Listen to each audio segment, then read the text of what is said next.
I never thought I'd come home to find strangers already inside my house. Two men stood in my living room like they owned the place, khaki uniforms, steel-toed boots, clipboards in hand. One of them tapped on my mantle as if testing it for termites. The other glanced at me over his shoulder with a grin that wasn't friendly at all. My first instinct was anger. Who the hell are these guys? But then I saw Sarah. My wife was sitting calmly at the kitchen table, arms folded, her badge glinting faintly from where it hung on the chair. She didn't say a word, but her eyes met mine, steady and cold. "Afternoon, Mr. Adler," one of the men finally said. "Safety inspection, mandatory." His voice was slick, rehearsed, like he'd said those words 100 times before. I felt a sharp twist in my gut. They weren't firefighters. They weren't city officials. I knew a real inspection when I saw one. This wasn't it. And yet, the bold red sticker plastered across my front door said otherwise. It screamed hazard, violation, immediate compliance required. Anyone walking by would think my home was a ticking time bomb. I clenched my fists, trying to steady my breathing. Part of me wanted to throw them out right then. Another part told me to keep still, because Sarah hadn't moved, hadn't flinched. That calm look on her face meant something. Something was about to happen. The taller man leaned closer, his pen scratching across a form. "Repairs will run about $5,000. We'll need to start immediately." He smiled like a wolf sizing up his prey. That's when I noticed the tiny light blinking from the bookshelf. A hidden camera, mine, watching, recording, capturing every move. And in that instant, I knew. This wasn't just about my house. This was about exposing them. Because Sarah wasn't just my wife. She was the fire chief and the county sheriff, the highest authority on both fire safety and law enforcement in the entire county. And these fools had just tried to hustle the one woman who could shut down their scam from every angle imaginable. Morning used to be my favorite time of day. Before everything turned sour. That Tuesday began like any other. The sun came up slow over the rooftops, painting the sky a pale orange. The neighborhood looked calm, even beautiful. Lawns trimmed, sprinklers ticking, kids' bikes left on driveways. On the surface, it was the picture of suburban peace. I brewed my coffee, strong and bitter, and stepped out onto the porch. The air was crisp, carrying the faint smell of fresh-cut grass. For a few minutes, I let myself believe life was normal. Birds sang. A delivery truck rumbled down the street. Somewhere, a dog barked. Then I saw it. A sheet of paper taped across my front door. Bold red. Thick block letters. My stomach tightened before I even read the words. Warning. Fire hazard. Mandatory inspection required. The paper clung to the wood like a scarlet brand. The kind of thing meant to shame you in front of neighbors. My heart started pounding as I yanked it free. The glue stuck to my fingers, leaving behind a sticky film. Inside, Sarah was already at the table with her coffee. She looked up when she heard me curse under my breath. "What is it this time?" she asked.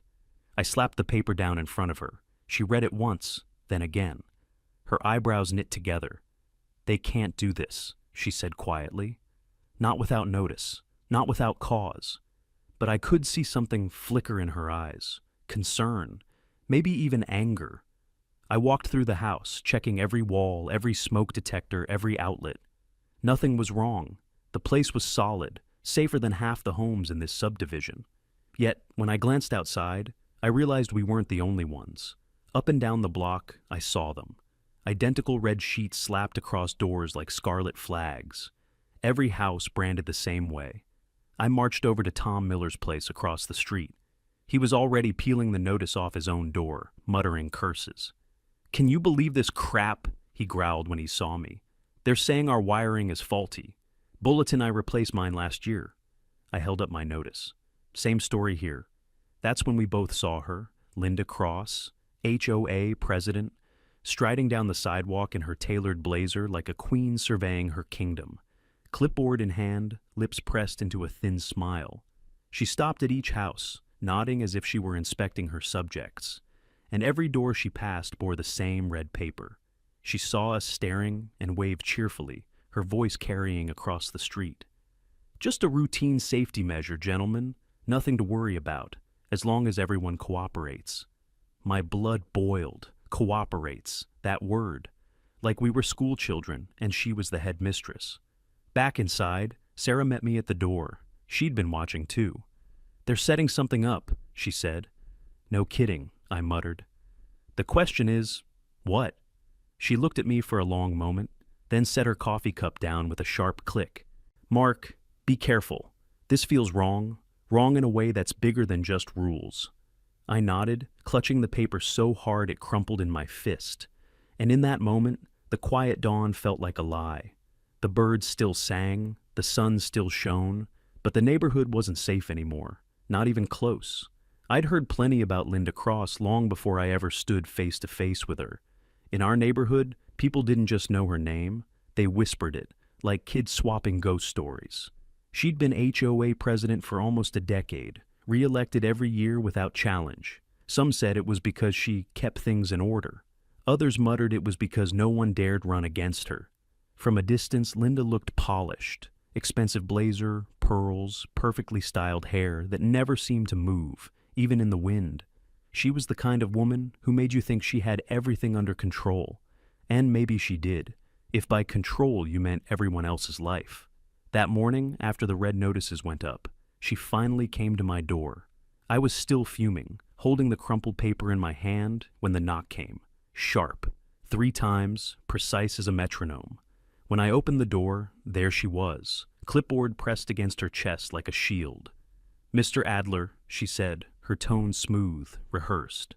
"I see you've received the fire hazard notice." Her eyes flicked past me, scanning my living room, as if she had the right. I didn't invite her in, but she stepped across the threshold anyway. I stiffened.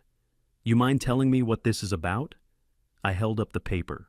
She smiled, a thin, tight smile that never reached her eyes. "Routine safety protocol. We've contracted specialists to inspect every property. There have been concerns." "Concerns?" I snapped. "Our wiring is fine. Everything's up to code. You know that." Linda tilted her head, like I was a stubborn child refusing to eat vegetables. "Well, perhaps, but compliance is mandatory. If you'd like to avoid penalties, I suggest full cooperation." The word penalties hung in the air like a storm cloud. Behind me, Sarah stepped into the room. She didn't say a word, but her badge was clipped to her belt now, visible, deliberate. I caught Linda's eyes flick down toward it. For a moment, her mask slipped. Just a flicker of irritation, quickly smoothed over. "Ah, Mrs. Adler," she said sweetly. "Always a pleasure. I trust you'll help your husband see reason."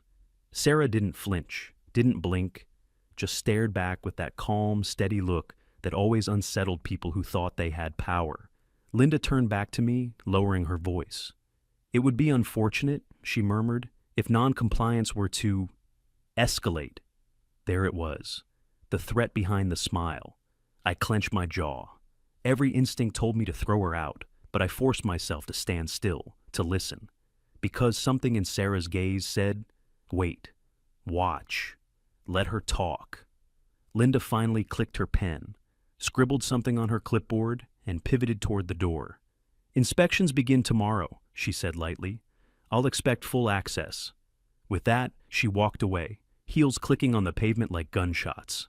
I watched her disappear down the block, neighbors glancing nervously as she passed.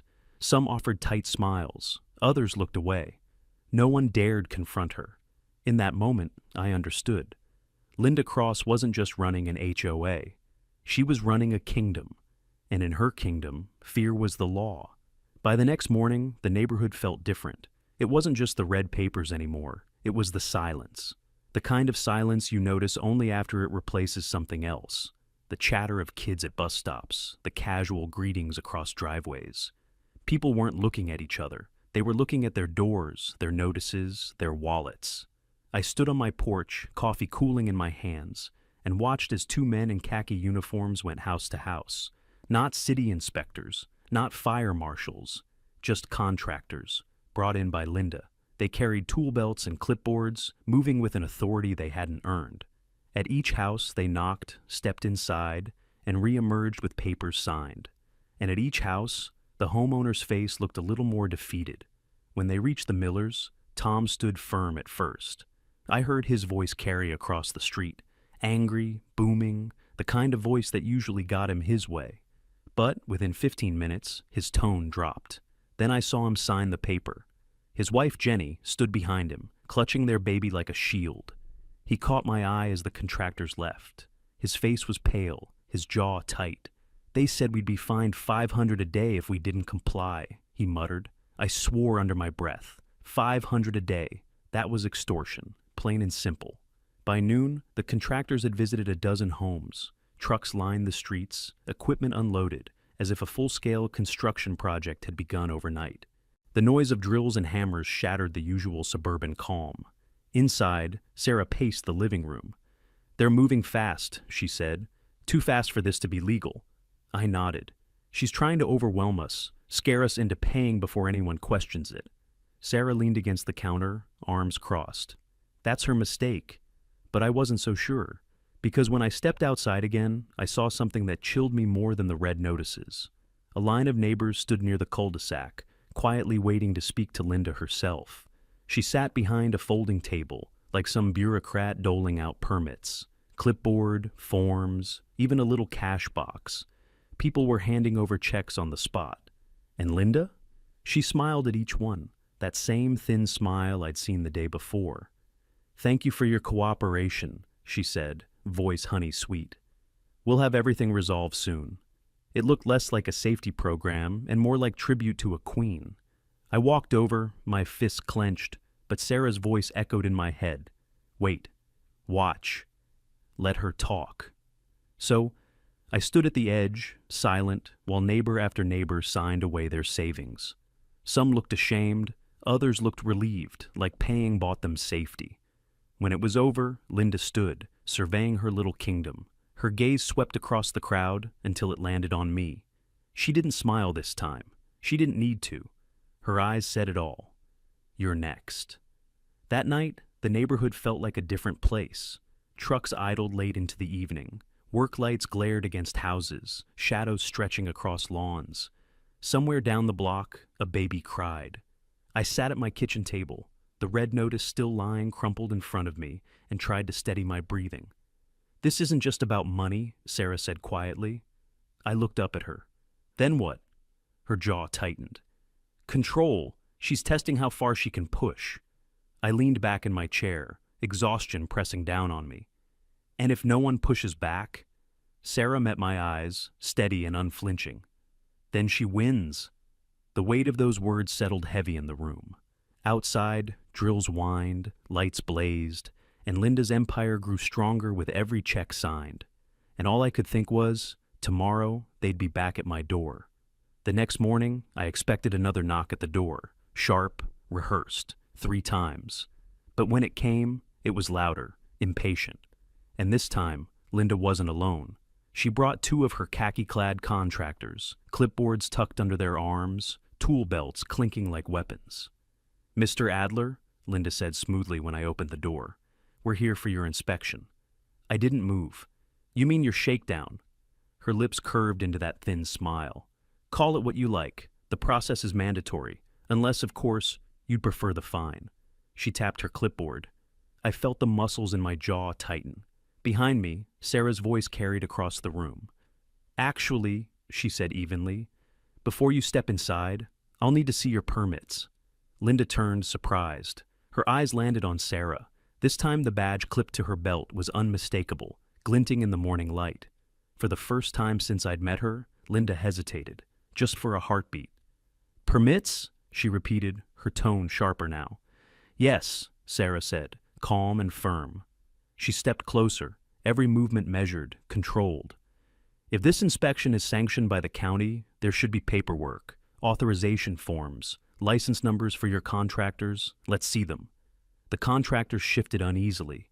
One coughed, the other glanced at Linda, waiting for direction. Linda's mask faltered, only slightly, but I saw it. A crack. Her eyes narrowed, her lips pressed thin. Then she laughed high and brittle. "Really, Mrs. Adler," she said, "no need to get dramatic. We're all neighbors here. Surely you don't expect me to drag legal red tape into a simple safety matter." Sarah's gaze didn't waver. "That's exactly what I expect." The silence stretched, For a moment, the only sound was the buzz of a neighbor's lawnmower down the street. Finally, Linda snapped her clipboard shut. Very well. We'll return when you're ready to be reasonable. She turned sharply, heels striking the porch. The contractors followed, but not before one muttered something under his breath that sounded a lot like waste of time. I shut the door and exhaled hard. My hands were shaking. Sarah leaned against the wall, arms crossed, calm as ever. You see it now? She asked. I nodded slowly. She blinked. That's her weakness, Sarah said. She counts on fear, on people folding without asking questions. The moment you demand proof, permits, paperwork, her power slips. I sank into a chair, my head still buzzing. So what do we do? Call the county? Reporter? Sarah shook her head. Not yet. If we go too early, she'll bury us in excuses, spin it like a misunderstanding. We need her exposed, publicly, with evidence no one can deny. I thought of the blinking light on the bookshelf, my hidden camera, recording every word, every threat, every fake inspection. A slow smile crept across my face. You mean evidence like this? Sarah's eyes met mine. For the first time in days, she smiled too. Not big, not showy. Just enough to say, now we're getting somewhere. That night, I rewound the footage. Linda's voice filled the room, dripping with authority. Mandatory inspection. Penalties will escalate. It was all there, clear as day. But one moment stood out. When Sarah demanded permits and Linda faltered. That half-second of hesitation was worth more than all the threats in the world. It was proof she wasn't what she claimed. For the first time since this nightmare began, I felt something stirring under the fear. Not anger, not defiance. Hope. By the end of the week, the neighborhood didn't feel like home anymore. It felt like a battlefield. Though no one had declared war out loud. The lines were invisible, but I could see them. On one side, the compliant. Those who'd signed the checks, let the contractors in, nodded along as Linda promised safety and compliance. They spoke in hushed tones, avoided eye contact, and clutched their wallets tighter. On the other side, the holdouts. Fewer of us, but noticeable. Doors closed when Linda's people came by.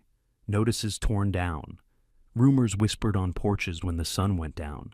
And in the middle, fear. Heavy, choking fear. I saw it in Jenny Miller's eyes when she walked past with the stroller, head down, moving fast. I saw it in old Mr. Perkins, who used to wave at everyone from his porch swing. Now he sat rigid, staring at the street like it had betrayed him. But the clearest sign came one evening when Tom Miller crossed my lawn. He looked worn down, shaved too quickly, eyes ringed dark from lack of sleep. They started tearing out my basement walls, he said without preamble. His voice cracked. They say there's black mold. Sarah? She says they can't show us the lab results. They just keep billing us. I clenched my fists. Tom, they're scamming you. He laughed bitterly. Yeah, well, I figured that out after the third invoice. Sarah stepped out from the kitchen, calm as ever. Do you want out? She asked him. Tom looked between us. For a second I thought he might say yes, but then his shoulders sagged. I can't, he muttered. Jenny's scared. We've already paid too much. If we pull out now, what if they retaliate? What if we lose the house? He left before I could answer. His words stuck to me like burrs. What if we lose the house? That was the trap Linda had built. A prison made out of fear and mortgages. That night, as Sarah and I reviewed the footage again, a knock came at the back door, quiet, cautious. I opened it to find Mrs. Daniels, the soft-spoken widow 2 houses down. She glanced over her shoulder before slipping inside. I don't have much time, she whispered, but I saw what you did, with Linda, asking for permits, the way she froze. Sarah leaned forward. And, Mrs. Daniels lowered her voice even further, I want to help. She's been bullying me since my husband passed. Fines, notices, threats. I paid once. Never again. From her purse she pulled out a small black notebook, pages filled with dates, amounts, copies of checks. I've been keeping records, she said, every cent she's taken from me. I figured one day it might matter. I stared at the notebook like it was gold, because in a way, it was. Proof, hard evidence of the grift. Sarah took it gently. This matters more than you know. For the first time in weeks, Mrs. Daniels smiled, faint but real. Then use it, please, end this. After she left, I sat in silence. The neighborhood was splitting apart, yes, but cracks in Linda's power were spreading too, quietly, secretly. Some had chosen fear, but others, like Mrs. Daniels, were choosing to resist. The war wasn't just on our doorstep anymore, it was in the hearts of our neighbors, and that made it more dangerous, and more hopeful. The black notebook sat on our kitchen table like it was glowing. Mrs. Daniels had slipped it into Sarah's hands with a trembling whisper, but inside those pages was something stronger than fear. Dates, checks, amounts, all carefully documented. Proof that Linda had been bleeding her dry for years. Sarah flipped through each line as though she was reading a map that didn't just lead back to Linda, it was Linda. Her greed, her arrogance, her lies, all laid out in neat handwriting. This isn't a complaint, Sarah murmured. It's evidence, hard evidence. For the first time in weeks, I felt something stir in me that wasn't anger or dread. Hope. But Sarah wasn't smiling. She set the notebook down, folded her arms, and fixed me with the kind of look she used to give rookies at the sheriff's office. One record isn't enough. We need a pattern, a trail, more than she can deny. That night, we sat together in the dim light, sketching out how to turn this neighborhood nightmare into a case. Not just defending ourselves anymore, but building something that could bring Linda's whole scam crashing down. The next morning, Linda came strutting up our driveway with her clipboard, her heels snapping against the concrete like gunshots. Normally, I would have torn her notice down before it stained the door, but this time, I left it there, fluttering in the breeze like bait on a hook. I even made a phone call on the porch, loud enough for the nosy neighbor across the street to hear. Maybe it's safer to just pay them. I don't want trouble. Sure enough, by sundown, Linda was back. She smiled at me like a cat that smelled fresh meat. "Mr. Adler," she purred, "I'm so relieved you've come to your senses. Let's talk about the repairs. The contractors can start immediately." Every word, every smug flick of her pen was being captured by the hidden camera behind the lamp in our living room. My heart hammered as she pushed a contract across the table. A cheap printout, with a fake county seal stamped at the top. It was laughable, but I didn't laugh. I kept my face straight, even nodded like a beaten man. "I'll review this with my wife," I said evenly. She left, satisfied, and Sarah picked up the contract the way she might pick up a piece of evidence at a crime scene. "Forgery," she muttered, holding it up to the light. This alone could end her. Word spread faster than we expected. Mrs. Daniels must have whispered to someone, because within days, 2 more families appeared at our back door, both carrying their own folders of documents, envelopes stuffed with letters from Linda, payment receipts, even a recording of her snarling over the phone about compliance fees. Each neighbor looked the same, tired, scared, guilty for not speaking sooner. They handed us their evidence like it was contraband, then begged us not to use their names. Sarah's calm steadied them.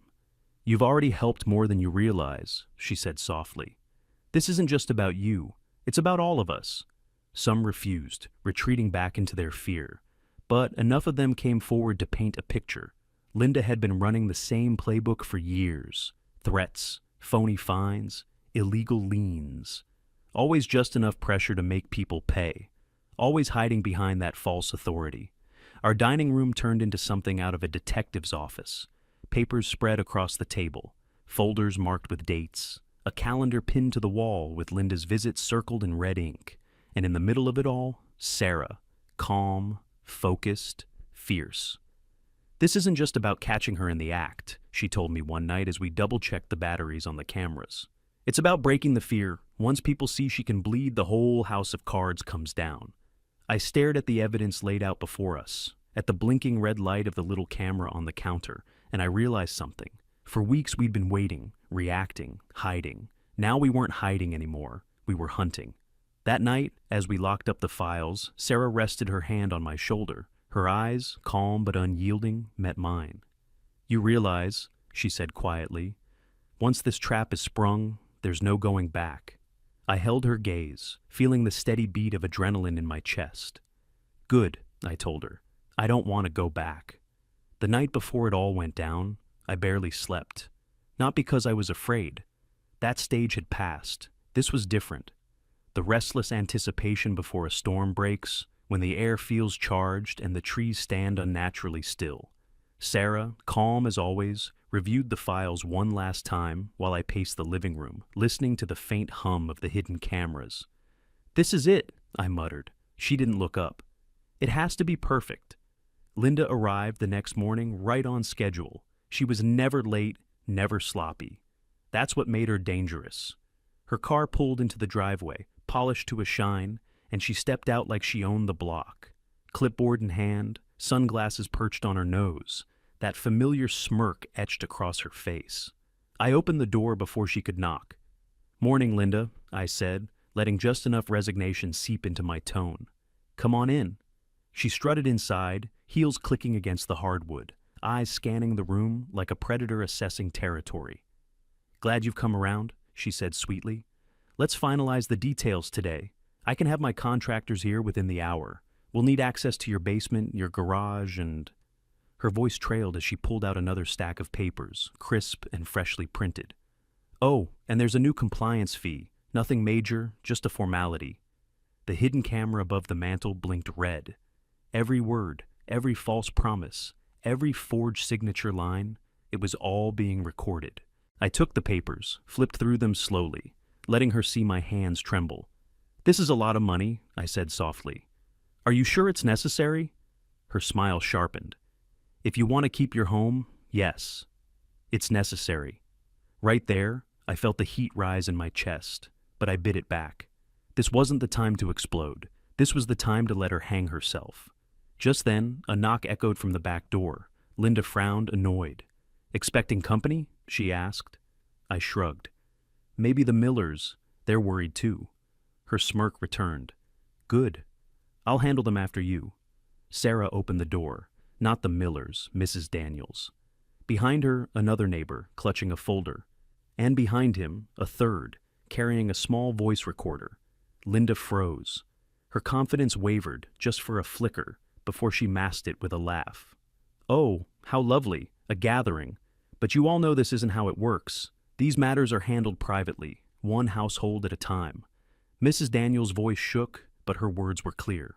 "We're done being quiet." The neighbor with the recorder held it up. "We've got you on tape, Linda. Every threat, every fake fine." Sarah stepped forward then, her sheriff's badge glinting as she laid it on the table. Linda's smirk faltered completely this time. "You've been impersonating county authority," Sarah said, her tone calm but lethal. "That's a crime. And you've been extorting these families. That's another." Linda's face went pale, but she tried to recover. This is absurd. These people signed contracts. They paid willingly. If they're too stupid to understand the law, that's not my problem. Except," I cut in, "those contracts are forged, and we have every one of them, along with witnesses, recordings, and financial records." I slid Mrs. Daniels' black notebook across the table toward her. Linda stared at it like it was a loaded gun. For the first time, she lost her composure. The mask cracked. Her voice rose, sharp and panicked. "You think anyone will believe you over me? I run this HOA. I make the rules here." Sarah didn't flinch. "No, Linda.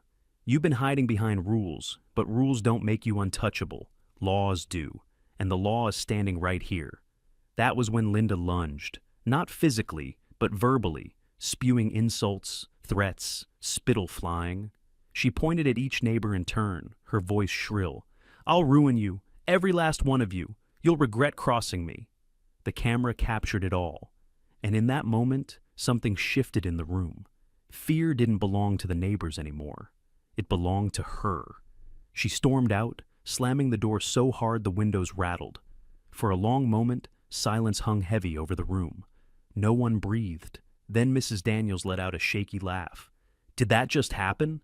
Sarah gathered the papers into a neat stack. "It did. And now," she said firmly, "we bring this to the county." One by one, the neighbors nodded, some with tears in their eyes, others with shaky relief. But all of them shared the same look. A weight had been lifted. The fear that had chained them for months was finally broken. I watched them, and I realized this wasn't just about taking Linda down anymore. It was about giving this community back its voice. And we weren't finished, not by a long shot. When Linda stormed out of our house, I thought that was the end of it. For one fragile moment, I allowed myself to believe she'd retreat, crawl back into whatever hole she came from, maybe even pack her bags and disappear. But people like Linda don't disappear. They double down. They come back meaner, louder, and more reckless. And sure enough, the storm broke before the week was out. It began with a letter, not taped to the door this time, stuffed right into our mailbox, folded and creased from her furious grip. No official seal, no signatures, no formatting. Just a single sheet of paper with bold, angry handwriting. You've made a big mistake. This neighborhood is mine. I read it twice, then slid it across the table to Sarah. She didn't say anything. She just tapped the corner of the paper with her finger, her jaw tight. "She's unraveling," Sarah finally said. "We rattled her. That means she'll escalate." Escalate she did. By the next morning, she was standing in the cul-de-sac with her clipboard, shouting orders like a drill sergeant. She barked at the Thompsons about their lawn, threatened the Millers over a supposed safety violation, and told Mrs. Daniels she'd be fined $1,500 if her trash bins weren't hidden within the hour. But something was different. This time, the neighbors didn't cower. They didn't mumble apologies or rush to comply. They stood there, arms crossed, silent, watching her with hard eyes. And I could see the cracks spreading through Linda's confidence. The more she raged, the less power she seemed to hold. Finally, when she turned and saw me watching from the porch, her face twisted. She jabbed her finger toward me, voice shrill. "You think you've won? You think anyone cares about your little stunt? I run this community, not you, not your wife, not these ungrateful freeloaders." I didn't answer, didn't need to. The camera in my pocket was recording every word. That night, she struck again, but this time from the shadows. At 2 a.m, the sound of smashing glass jolted us awake. I raced to the front door, Sarah right behind me, and found our mailbox lying in pieces on the curb. Spray painted across our driveway in dripping red letters were 2 words: "Get out." Sarah's hand closed around my arm. Her eyes were steady, but her voice was sharp. "This isn't just intimidation anymore. This is criminal." I wanted to chase her down, to catch her in the act, but Linda was already gone. All that remained was the hiss of the spray paint drying in the night air. The next day she made her boldest move yet. We woke to the sound of sirens, 2 patrol cars parked at the entrance to our street. Linda stood beside them, arms folded, lips curled in triumph. She had called in complaints, claimed Sarah was abusing her badge, that I was threatening residents, that we were the bullies. The officers approached, uncertain. They knew Sarah, respected her.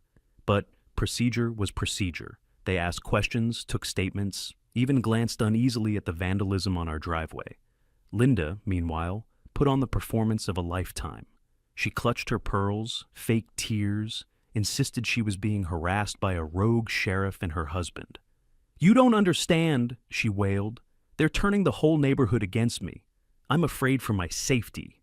It might have worked, if not for the neighbors. One by one, they stepped forward, the Millers, Mrs. Daniels, even the quiet man from the corner lot, who rarely said more than 2 words to anyone. They told the officers about the fake fines, the threats, the forged documents. They showed receipts, recordings, even the spray paint still fresh on our driveway. By the time they were done, the officers weren't looking at Sarah or me anymore. They were looking at Linda, and Linda was shaking. But cornered animals lash out. That evening, she showed up again, this time with 2 hired men in a rusted pickup truck.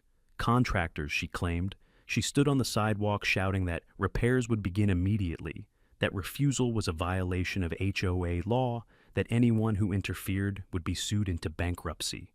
The men looked uneasy. They hadn't signed up for a fight, but Linda shoved paperwork into their hands, her voice rising higher and higher. That's when Sarah stepped out, badge clipped to her belt, voice calm but unyielding. "Not one of you sets foot on this property. This is a criminal matter now. Leave, or you'll be arrested for trespassing." The men exchanged looks, then climbed back into their truck without a word. Linda screamed after them, furious, but they didn't stop. The truck peeled away, leaving her standing in the middle of the street, fists clenched, chest heaving. "You think this is over?" she spat at us. "You think you can humiliate me? I'll bury you."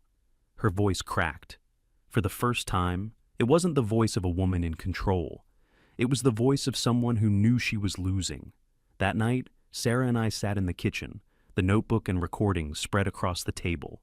The air was heavy, tense, electric. "She's dangerous now," I said.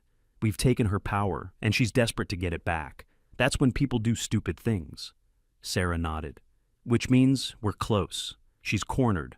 Tomorrow we take everything to the county prosecutor. But tonight," she glanced at the spray paint still visible outside. "Tonight, we stay alert." I looked at her, at the quiet steel in her eyes, and felt the truth settle deep in my chest. The storm wasn't over. It was about to break wide open. And when it did, we had to be ready. The meeting room was packed tighter than I'd ever seen it. Folding chairs scraped the linoleum floor.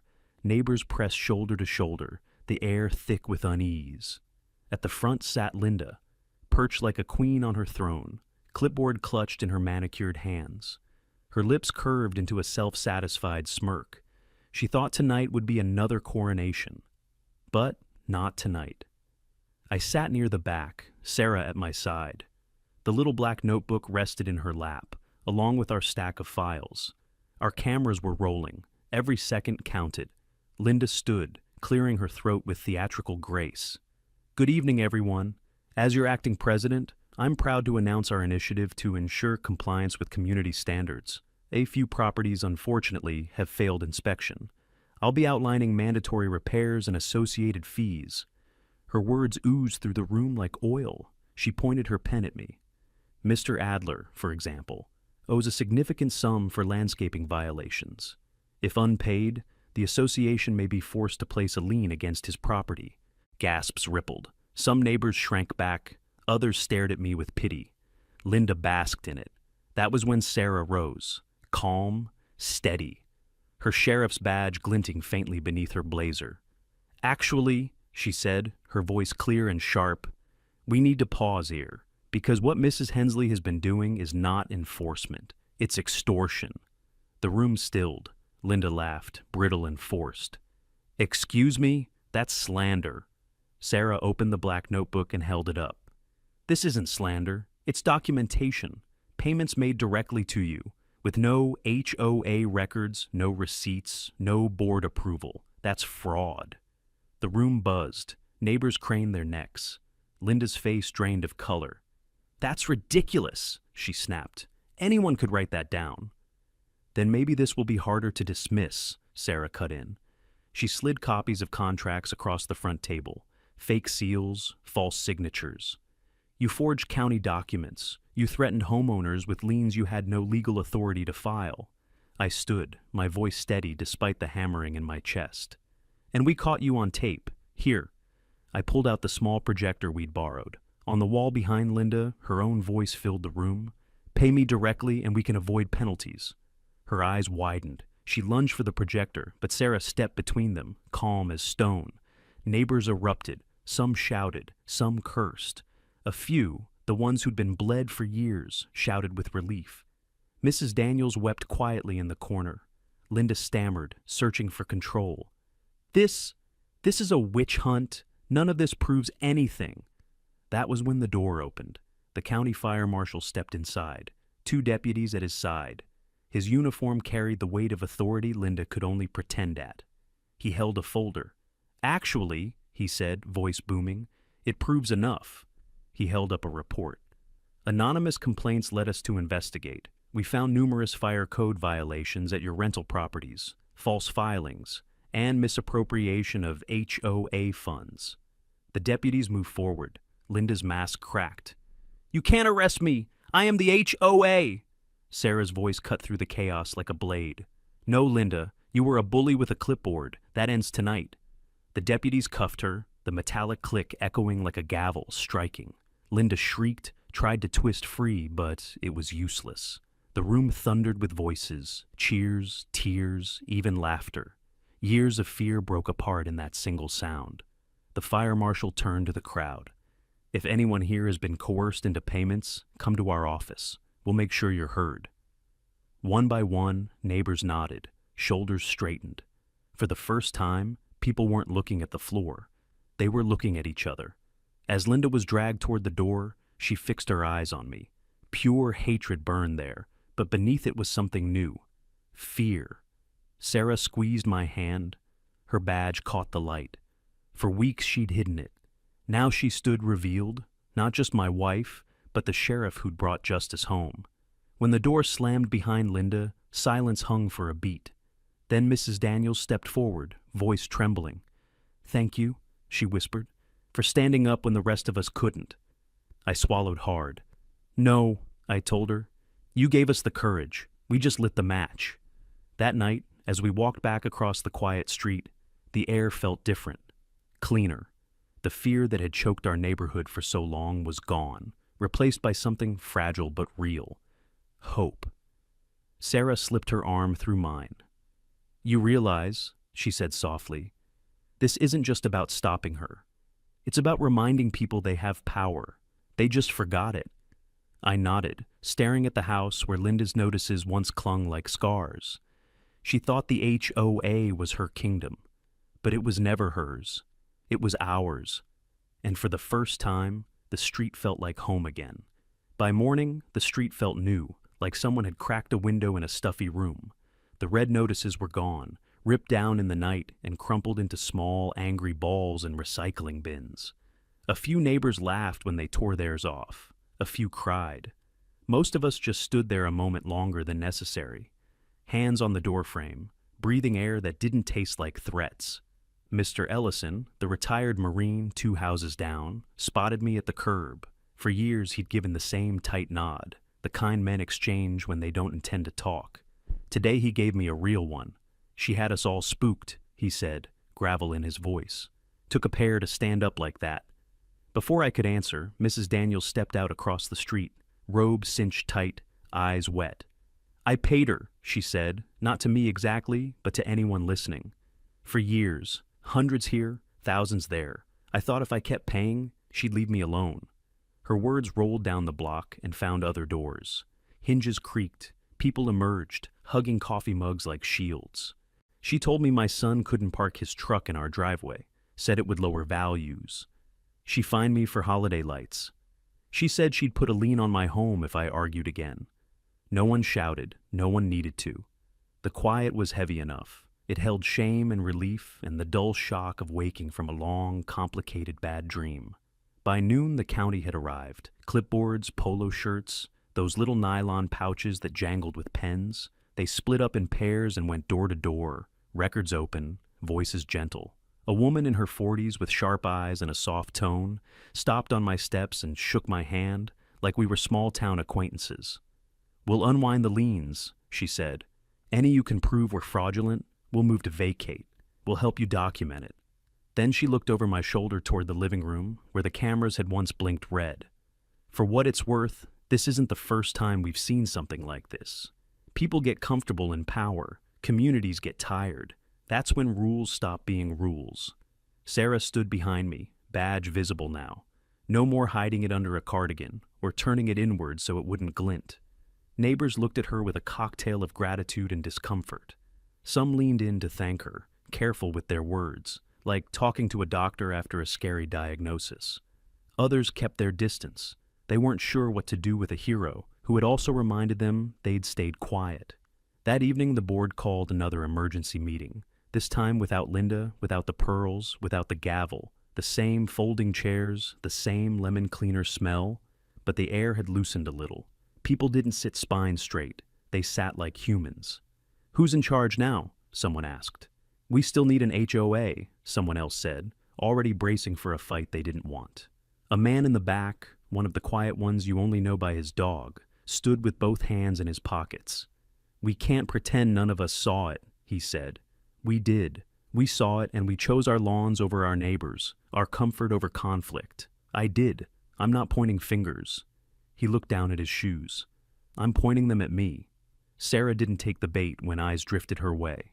I'm not here to run your board, she said. That's not my lane. Stopping a crime was. The rest is yours.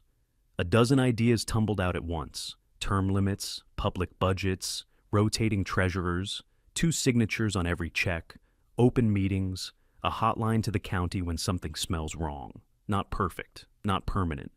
But it sounded like repair instead of regret. And that was new. When the chairs scraped back and people drifted home, the adrenaline drained out of my bones all at once. On the walk back, Sarah slipped her arm through mine, the way she does when she's just Mark's wife and not wearing a badge in her eyes. You okay? I asked. Mostly. She smiled, small and tired.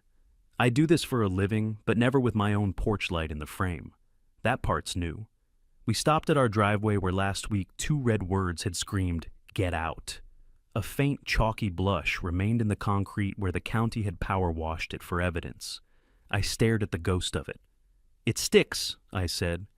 Fear always does, she answered. So does pride, so does shame. It fades, but it lingers.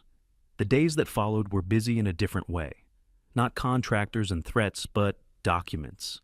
Photocopies spread across kitchen tables as casually as card games, receipts, emails, scans of notices with misspelled statutes and counterfeit seals. That was always my favorite tell, the arrogance of bad grammar. People traded stories like recipes. There were fights, too, at the mailboxes and under porch lights. One neighbor said Linda deserved everything she got and more. Another said power ruins everyone eventually, and we should burn the whole structure down.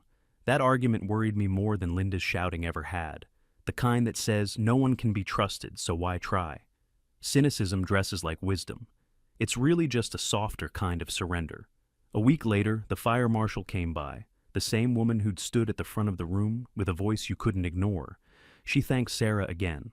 She thanked me too, which felt undeserved. Charges are filed, she said, matter of fact. Fraud, forgery, impersonation, criminal mischief, and we're still sorting the money. It will be months. There will be hearings, subpoenas, probably press. After she left, I sat on the steps and watched late sun turn the street the color of tea. Public, I said. Public, Sarah echoed, lowering herself beside me. You do it again? She asked after a long quiet. Every time. She nodded like she already knew. Change didn't arrive as a parade. It came as small, ordinary scenes that felt almost defiant. A teenager parked his pickup in his own driveway, and his mother didn't panic. Christmas lights went up 2 weeks early, and no one slipped a warning under the mat. Mr. Ellison fixed Mrs. Daniels' porch rail without being asked. Tom Miller stopped by with a pie he clearly hadn't baked, and apologized for signing so fast. He said he'd testify anyway. People reclaimed their front yards inch by inch, then remembered to look one another in the eye. Trust came back like grass after a hard winter, patchy, stubborn, greener in some yards than others. Some folks still looked over their shoulders before speaking, like Linda might materialize behind a hedge with a clipboard. Old habits die exactly as hard as the fear that taught them. One night, Sarah and I walked the loop at dusk, our shadows long and silly on the sidewalk. Porch lights clicked on one by one, like a slow-motion applause. Somewhere, a radio played an old song too quietly to identify. For the first time in a long time, the neighborhood sounded like itself. You know, she said, we didn't just stop her. We reminded them of something they forgot. What's that? That there's more of them than there is of any one person with a little bit of power and a lot of nerve. I thought about Mrs. Daniels' black notebook, the first true thing placed on our kitchen table, about Tom's envelope, hands shaking, about the quiet man in the back row who finally spoke. We hadn't been brave alone. We'd just been first and loud. The rest had been waiting to hear another voice, any voice, tell the truth out loud. Back home, I stood in the entryway and stared at the clean wood of our door, where the notice had once stuck so hard the glue stained. The grain ran warm under my palm. No paper, no glue, no warning, just a door. Before bed, I held Sarah's hand longer than usual. You know they're going to ask you to join the new board, I said. They already did, she said. I told them no. She smiled at my raised eyebrow. I enforce laws. I don't make bylaws. Besides, half of them still can't decide whether to bake me a casserole or avoid me at the grocery store. They'll come around, I said. Maybe, maybe not, but they'll show up. That's enough. I turned off the porch light. The house settled with those small noises all houses make, pipes tapping, wood remembering its wood. Somewhere, a sprinkler hissed alive. Somewhere, a television laughed. In the dark, I could hear my neighborhood breathing. What Linda took was obvious. Money, quiet, the feeling that your home is your home. What she left behind, we were just starting to measure. A sharper eye for fakes, a lower tolerance for bullies, and an unglamorous necessary habit, checking on each other. The fallout wasn't fireworks, it was work. But for once, it felt like the kind worth doing. The thing about a storm is this: it never stops exactly where it began. You can sweep your porch, you can scrub your windows, but the wind carries pieces farther than you ever imagined. That's how it was after Linda's empire cracked. The story didn't stay on our cul-de-sac. It spilled outward, first in the grocery store checkout line, where folks leaned in closer to their carts and murmured, "Did you hear about that HOA mess on Ashwood Drive?" Then at the diner downtown, where the regulars set down their coffee mugs just long enough to shake their heads. By the end of the week, it wasn't just whispers. It was talk radio. It was the evening news with a smiling anchor who made our misery sound like entertainment. I remember the first time I saw our street on television. A reporter in a bright blazer stood exactly where Sarah and I had once argued with Linda on the curb. Behind her, the familiar row of houses looked smaller, more fragile, under the glare of a camera light. "Neighbors say they lived in fear for years," the reporter announced, and the words hit me in the chest. Fear. Such a simple word. Such a long shadow. Sarah sat next to me on the couch, her jaw tight. "They're going to make it into a circus," she muttered. She wasn't wrong. Reporters always want a villain and a hero. They had both. And they wanted victims too, people willing to cry on cue, show their notices, shake their heads for the camera. Not everyone welcomed that attention. Some of our neighbors drew the blinds and stayed quiet. Others leaned into it, eager to finally be heard after years of silence. Mrs. Daniels, God bless her, stood on her porch in her Sunday dress and read from her little black notebook, while a cameraman nodded along. She looked 10 years younger when she finished, like shedding the secrecy had rolled the weight off her shoulders. The whispers grew leagues. Friends from outside town called me. My brother in Ohio left a voicemail. "Saw you on the news? What in the world's going on out there?" Even my old army buddy, who usually keeps conversation to football scores, texted, "That sheriff wife of yours? Damn, proud of her." With every call, every text, I felt the distance between the life we thought we had. A quiet neighborhood, a trimmed lawn, barbecues in the summer, and the one we were suddenly living, where strangers debated us over breakfast eggs. It was surreal, like standing outside your own house and realizing you've become the local folklore. But the strangest part wasn't the attention. It was the shift in people's posture. For years, no one looked one another in the eye. We lived behind fences, behind hedges, behind closed garage doors. After Linda fell, folks started lingering, at mailboxes, on sidewalks, at the school pickup line. They leaned closer when they spoke, dropped their voices like conspirators. She told me once she had friends in county records. I heard she forged letters from a law firm that doesn't exist. Someone said she kept a safe in her basement, filled with cash from fines. Rumors multiplied. Some were half true, some wild inventions. But each one carried a piece of something real, the suspicion, the anger, the long habit of believing in her shadow power. Sarah hated that part most. "It's not about the rumors," she told me one night when we walked past a cluster of neighbors trading stories like ghost tales. "It's about accountability. The facts are bad enough. We don't need fairy tales." Still, people needed to talk. After silence, the flood comes. And maybe gossip is just another way of mourning the years we lost. The county investigators kept coming, cars with government plates parked along our curb, doors slamming, folders tucked under arms. They spoke to everyone, sometimes twice, sometimes 3 times. I saw neighbors pacing their porches afterward, rubbing their temples. Even truth can be exhausting when you've buried it for too long. And through it all, the whispers kept circling. At first, about Linda. then about us. Did you know Sarah's the sheriff? How could they not know? How did she hide that badge all this time? Maybe she wanted it this way. Maybe she set Linda up. She's the reason we're on the news. If she'd stayed quiet, it would have blown over. That one stung the most. Quiet.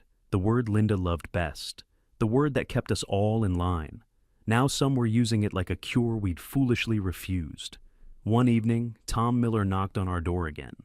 He looked worse than before, hair uncombed, shirt wrinkled. He held out another envelope, this one empty. "They came to my work," he whispered. "Asked me questions. My boss heard. I think I'm going to lose my job." His eyes darted like a trapped animal's. Why couldn't this stay between us? Why'd it have to get so big? I wanted to tell him the truth. That rot never stays contained, that it spreads until light finds it. Instead, I put a hand on his shoulder. "Because it already was big, Tom. You just didn't see it." He didn't answer. He just nodded and walked off, smaller somehow. Later, Sarah sat at the kitchen table with a cup of tea gone cold. "This is the hardest part," she said. "Not the fight, the aftermath. People don't know what to do when the fear's gone. Some of them miss it." I knew what she meant. Fear gives shape. It tells you where to stand, what to avoid, how to behave. Without it, you have to think for yourself again. Some folks find that freedom heavy. The whispers didn't stop. They only changed shape, from what she did to what we allowed, from how could she to why didn't we. Guilt has a way of echoing louder than anger. Still, I noticed something else. Amid the gossip and the doubt, neighbors lingered longer, shared more, checked in, asked if anyone needed a hand with their gutters or a ride to the store. Community, rough and clumsy, was waking up again. One Sunday, Mrs. Daniels invited half the street to her backyard for iced tea. We sat on mismatched lawn chairs, sweating under the late sun, and talked not about Linda, but about what came next. The whispers quieted. Laughter, real, tentative, shaky, took their place. It wasn't perfect, it wasn't polished, but it was ours. And as I sat there, listening to the low hum of voices, I realized something simple. Whispers aren't always poison. Sometimes they're the first shaky notes of a choir learning how to sing again.